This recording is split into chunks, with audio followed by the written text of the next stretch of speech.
আজকে সবার সাইন আমি করালাম। রাধে রাধে, আমি অর্জুন। তোমরা সবাই জানো যে আমি একটা চ্যালেঞ্জ স্টার্ট করেছি, 100 দিনে 1 লাখ টাকা ইনকাম করে দেখাবো এই দুবাইতে থেকে। সেই 100 দিনের মধ্যে আজ করছে 25 নাম্বার দিন। আজকের দিনে আমি এত পাওয়ারওয়ালা কাজ পাবো আমি কখনো ভাবিনি। যখন তখন যাকে তাকে আমি ফাইন মারতে পারি। আজকে ঘুম থেকে উঠেছিলাম খুবই ভোরে, প্রায় 4টার দিকে। তাড়াতাড়ি করে ফ্রেশ হয়ে চলে এলাম রুমে। এসে তাড়াতাড়ি করে কাজের ড্রেস পরে বেরিয়ে পড়লাম। এসে 4 বিস্কিট খেয়ে চলে গেলাম ফোরম্যানের কাছে। ফোরম্যানের কাছ থেকে পেন আর পেপার নিয়ে চলে এলাম আর সবার সাইন করাতে শুরু করলাম। সবার সাইন করিয়ে চলে গেলাম সেফটির কাছে, সেফটি সাইন করাতে। আসার সময় দেখলাম একটা গাড়ির সমস্যা। দেরি না করে ফোরম্যানকে কল করলাম। এসে সবাইকে পেপার দিতে শুরু করলাম। পেপার শেষ করে যাওয়ার সময় দেখলাম ওরা সেফটিতেই কাজ করছে। চলে গেলাম দুপুরে খাওয়া দাওয়া করতে। 1 ঘন্টা রেস্ট করে আবার চলে এলাম ডিউটিতে। এসেই দেখা হলো আমাদের টিমের সঙ্গে। Gut? Gut. Gut.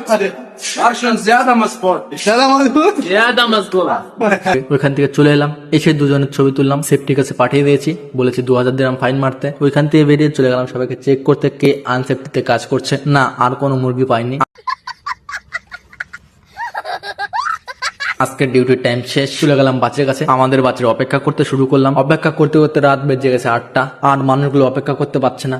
কিছু কিছু মানুষ রুমে গিয়ে রান্না করবে আর কিছু কিছু মানুষের টেনশন নেই। যেমন দেখো, রাস্তার মধ্যে এরা গুলি খেলা শুরু করে দিয়েছে। ফাইনালি রাত 9টার দিকে আমাদের গাড়িটা চলে এসেছে। তো আজকের মতো এখানে শেষ করছি। আবার দেখা হচ্ছে তোমাদের সঙ্গে কালকে।